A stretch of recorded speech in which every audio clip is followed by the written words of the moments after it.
Starting on YouTube can be daunting.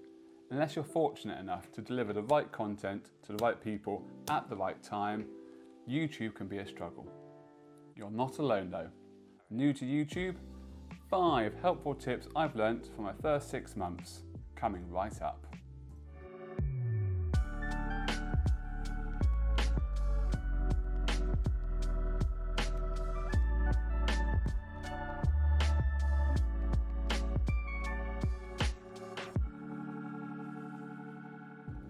If you've already seen me once, perhaps twice on YouTube already, and you haven't subscribed, this is YouTube's mighty algorithm's way of telling you to go ahead and click that subscribe button. Nothing to do with me, it's YouTube's fault.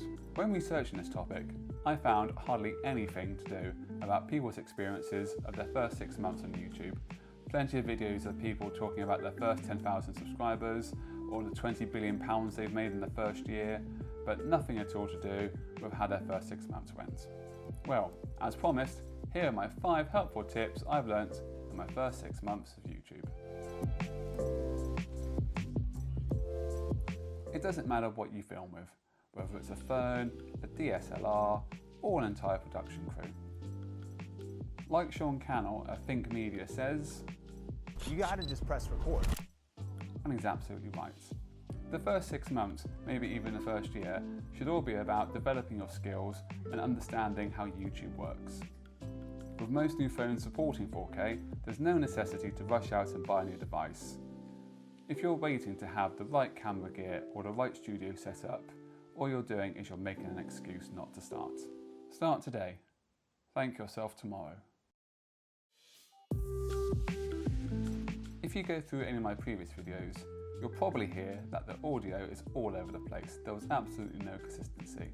Despite using a shotgun mic, I was recording in a very echoey room and the sound would just bounce around everywhere. I tried hanging duvets over clothes racks to try and contain the sound, but it only helped marginally. It has been well documented that people watching your video will tolerate a lack of video quality, but will almost turn off instantly if the audio quality is poor. I've recently changed to a lapel mic, and as you can tell, my English twang has never been clearer. Have you ever been to a job interview and been turned down because you've been told you don't have enough experience? You then spend time wondering, well, if you're not going to give me the job, how am I ever going to get experience? For me, YouTube is a little bit like that. First, you need to make a compelling video, one that your audience will enjoy. Then, you need to give it a great title, a clickable thumbnail, and then throw in as many keywords to the description and the tags as humanly possible. YouTube will help push your video if it has a good amount of watch time, and by that I mean that someone's watched it for longer than 10 seconds. People commenting or liking your video also shows that there's been interaction with it and therefore likely to get advertised. Remember, you can't please all the people all the time, so prepare for negativity.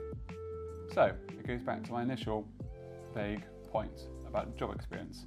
How do you get experience on YouTube? Experiment. You experiment and you try new things. If one video tanks, use the YouTube Studio analytics and try and find out when users stopped watching, at what point they clicked off, and try and work on a better way to keep them hooked into your content. Give yourself time and work out what works best for you and your content. And on the subject of time, give yourself time, plan ahead, create a schedule. By now you should know roughly how long it takes for you to research your topic, how long it takes for you to create a script perhaps, record, edit, and then do all the YouTubey bits at the end. It would be a good idea to keep a reusable tick list that you can use again and again.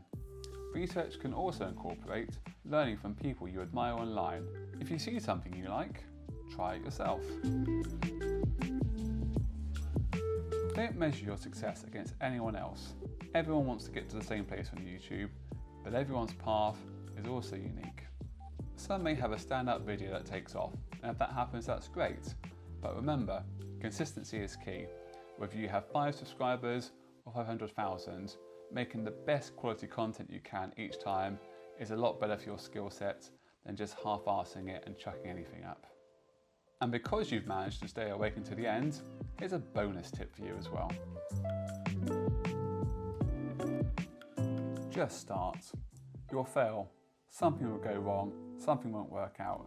You'll have plenty of, I can't do this, so I'll stop now moments. Keep going. If you don't know how to do something, look it up. If you're stuck, ask someone. You've got to fail to understand what does and doesn't work. Otherwise you'll never improve. Focus on improving 1% at a time. Better audio, more time on editing, learn lighting.